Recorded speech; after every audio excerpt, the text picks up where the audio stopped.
নমস্কাৰ বন্ধু বান্ধৱীসকল, এই মুহূৰ্তত আপোনালোকলৈ লৈ আহিছোঁ এক গুৰুত্বপূৰ্ণ খবৰ।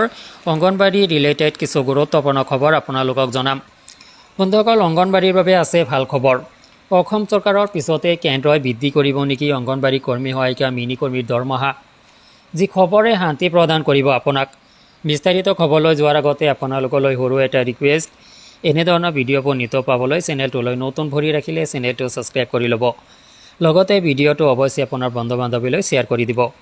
আহক বন্ধুসকল, আমি মূল ভিডিঅ'টোলৈ আগবাঢ়িছোঁ। বন্ধুসকল, আপোনালোকে গম পায় ইতিমধ্যে অসম চৰকাৰে অংগনবাড়ী কৰ্মী সহায়িকাৰ বাবে কিছু পৰিমাণে দৰমহা বৃদ্ধিত অনুমোদন জনাইছে, আৰু সেয়া কৰ্মীৰ বাবে 1500, সহায়িকাৰ বাবে 750।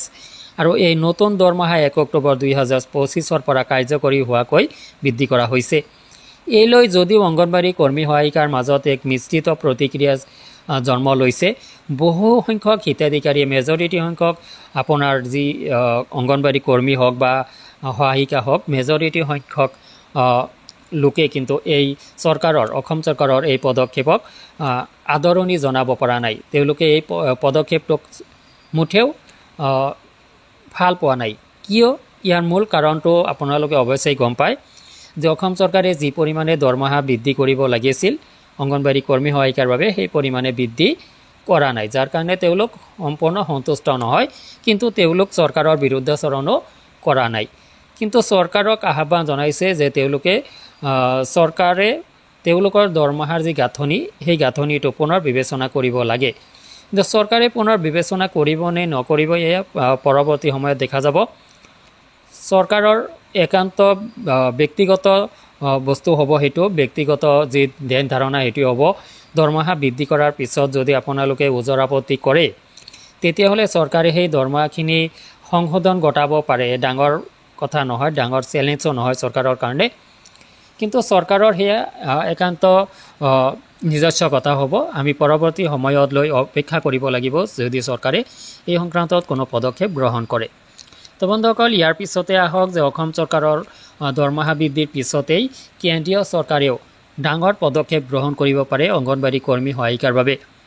তো বন্ধুসকল, কেন্দ্ৰীয় চৰকাৰেও অচিৰেই বৃদ্ধি কৰিব পাৰে অংগনবাড়ী কৰ্মী সহায়িকা মিনি কৰ্মীৰ দৰমহা। কিয়নো দৰমহা বৃদ্ধি নহয়, বিভিন্ন ধৰণৰ সা সুবিধা কেন্দ্ৰীয় চৰকাৰে প্ৰদান কৰিব পাৰে।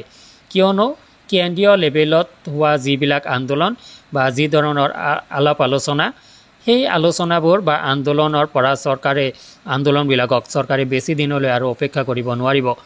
গতিকে বাধ্যবাধকতাৰ কবলত পৰি হ'লেও কেন্দ্ৰীয় চৰকাৰে অংগনবাড়ী কৰ্মী সহায়িকাৰ দৰমহা বৃদ্ধি কৰিব অচিৰেই।